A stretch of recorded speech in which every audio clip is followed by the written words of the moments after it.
Mr. Men, A Christmas Pantomime by Roger Hargreaves. Written and illustrated by Adam Hargreaves. Little Miss Trouble is a real handful of trouble, and there is no time when she is more of a handful than at Christmas.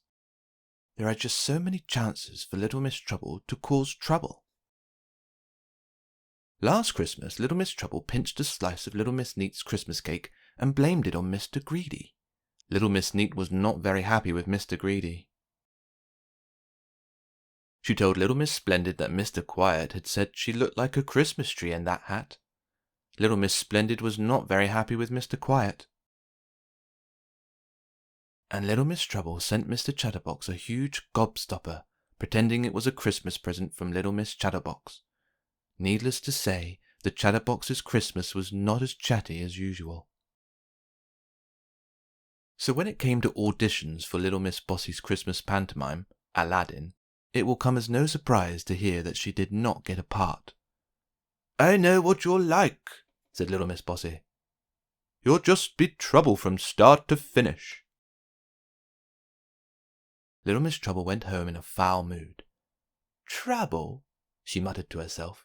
"I'll show her trouble." Little Miss Bossy was very pleased with the rest of the auditions. Little Miss Star got the part of Aladdin. Little Miss Sunshine was to play the princess.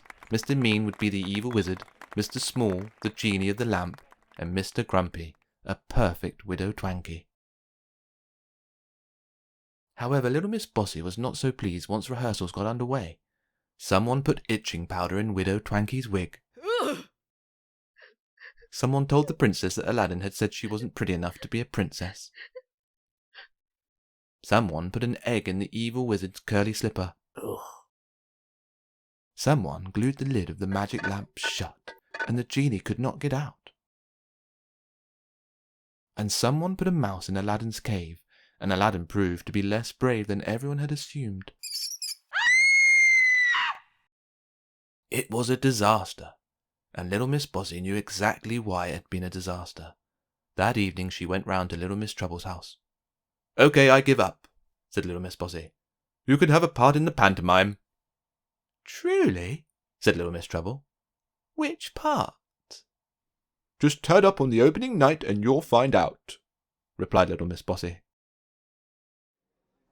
On the opening night of the pantomime, Little Miss Trouble was so excited that she barely knew what to do with herself.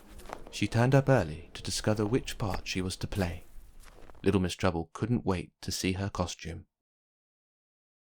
Just before the start of the performance, Little Miss Bossy called the cast together.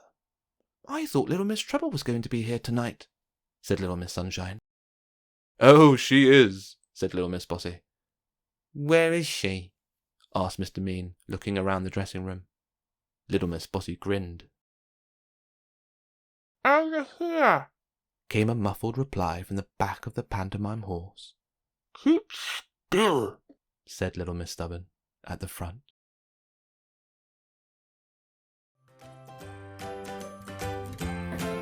If you enjoyed this video, like and subscribe.